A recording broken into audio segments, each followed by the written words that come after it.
பரலோக வல்லமைகள் எதுவும் இல்லாத குரானில் முகமது இயேசுவை பற்றி கூறியுள்ள பொய். முஸ்லிம்களின் அல்லாஹ் இயேசுவுக்கு பரலோக வல்லமைகளை கொடுத்தாராம்.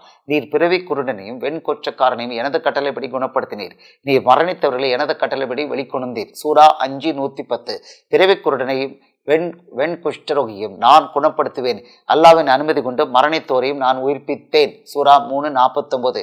இது முஸ்லிம்களை ஏமாற்றுவதற்காக தேவகுமார் இயேசுவோட தான் பெரிய தீர்க்கதரிசி என்று காண்பிப்பதற்காக முகமது கூறிய அல்டிமேட் பொய். நான் அல்லாவின் பவரை கொண்டு இது மாதிரி பண்ணுவேன் இயேசு சொன்னதை பைபிளில் காமிக்க சொல்லுங்க. கிடையாது, கிடையாது. நீங்களும் கேட்கல, நீங்கள் ஏமாற விருப்பப்பட்டீங்க. இப்போ இயேசு உங்களை காப்பாற்ற விரும்புகிறாரு. இது உங்கள் இஷ்டம், ஓடியாந்துருங்க. சூரா 5:110. அல்லாஹ் இவ்வாறு கூறும் சந்தர்ப்பத்தை நினைத்து பாருங்கள். மரியத்தின் குமாரர் ஈசாவே. இயேசு பேரு மரியத்தின் குமாரர் ஈசாவில், அவர் பேர் தேவகுமாரன் இயேசு. குழம்பி போயிருக்கிறாரு. அவர் ஒய்ஃப் சொல்லியிருக்காங்க ஆயிஷா, இவர் பேய் பிடிச்சிருந்தாரு, சூனியத்தில் இருந்தாருன்னு சொல்லியிருக்காரு. கரெக்டாக இருக்குதுங்க. நான் உமக்கும் உம்முடைய அன்னைக்கும் வழங்கியிருந்த அருட்படைகளை நினைவு கூறும். பரிசுத்தாவின் மூலம் நாம் உமக்கு உதவி பெற்று செய்திருந்தேன். பரிசுத்தாவிக்கும் முகமதுக்கு சம்மந்தமே கிடையாது. அதனால் நீ தொட்டில் பருவத்தில் பக்குவமான வயதை அடைந்த பின்னரும் மக்களிடம் உரையாடினேன். மேலும் நான் உமக்கு வேதத்தையும் நுண்ணறிவையும் தவறாத்தையும் இஞ்சியிலையும் கற்றுக் கொடுத்தேன். மேலும் நீர் எனது கட்டளைப்படி களிமண்ணிலிருந்து பறவையின் உருவத்தை போல் ஒன்றை செய்து அதில் ஊதினேன். அது எனது கட்டளைப்படி ஊரில் பறவையாகிவிட்டது. கதை, கற்பனை, காவியம்.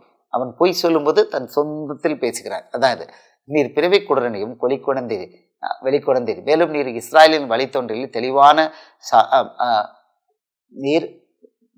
நீர் பிறவி குருடரையும் வெண்குஷ்டக்காரனையும் எனது கட்டளைப்படி குணப்படுத்தினீர். நீர் மரணித்தவர்களை எனது கட்டளைப்படி வெளிக்கொணர்ந்தீர். இதெல்லாம் அவர் உண்மையிலே செஞ்சாருன்னு இப்போ ஏன் பண்ணல? அவர் முகமது உயிரோடு இருக்கும்போதும் பண்ணல. இஸ்லாம் பவரே கிடையாது. அப்படி இல்லாத பவர் எங்கேருந்து கொடுப்பீங்க? கப்சா சவடால், பொய்யனும் பொய்க்கு பிதாவும். உங்களை ஏமாத்தா மொட்டையடிக்க இதை குரானில் முகமது எழுதி வச்சிருக்கிற நம்பிட்டு இருக்கீங்க, ஏமாந்துட்டு இருக்கீங்க.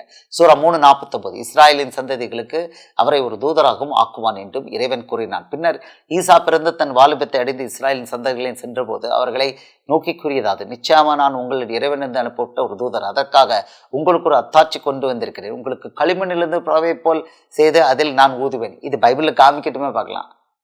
இப்படி 2 வசனத்தில் போட்டு கப்ஸா விட்டுருக்காங்களே கதை. இது பைபிளில் இங்கே இருக்குன்னு நீ கேட்டிருந்தேனா என் சகோதரனே, முஸ்லீம் சகோதரனே, சகோதரியே, நீ தப்பிச்சிருப்ப. நீ ஒன்றுமே கேட்காம இதெல்லாம் உண்மைன்னு நம்புற. இது டோட்டல் ஏமாத்து. இப்பவும் பாரு, பைபிள் எடுத்து கம்பேர் பண்ணி பாரு சகோதரனே. டோட்டல் ஏமாத்து. அல்லாவின் அனுமதி கொண்டு அது பறக்கும் பறவை ஆகிவிடும். பிறவை குருடனை வெண்குஷ்டரோகியை நான் குணப்படுத்துவேன். அல்லாவின் அனுமதி கொண்டு மரணித்தோரையும் நான் உயிர்ப்பிப்பேன். நீங்கள் புசித்தவையில் உங்கள் வீட்டில் நீங்கள் சேகரித்து வைத்திருப்பீர்கள் நான் உங்களுக்கு அறிவிப்பேன். இப்படி அண்டா புழுகு அல்டிமேட் பொய் அடிச்சிருக்கிறது முகமது. ஸோ நீங்கள் அல்டிமேட் பொய்யர் என்ற பிசாசை நம்பிக்கிட்டு இருக்கீங்க. இஸ்லாம்ங்கிறது அல்டிமேட் பொய், பிசாசு.